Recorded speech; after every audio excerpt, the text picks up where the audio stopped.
Welcome to Electrical Surgeon, where we diagnose and heal your electronic devices with surgical precision. आज की इस video में हम एक Schneider Electric magnetic contactor को मुकम्मल पर खोलकर देखेंगे और इसके बारे में डिटेल से बात करेंगे।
coil को electric current दी जाती है तो coil के अंदर एक magnetic field generate होती है।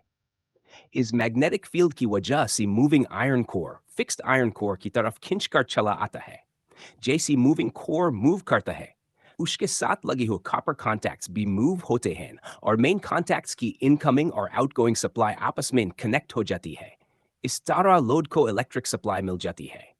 इसी process के दौरान auxiliary contacts भी अपनी position change करते हैं। No, normally open contacts close हो जाते हैं। जबकि NC यानी normally closed contacts open हो जाते हैं। जब coil की supply band कर दी जाती है तो magnetic field खत्म हो जाती है और spring mechanism moving core को वापस अपनी original position में ले आता है।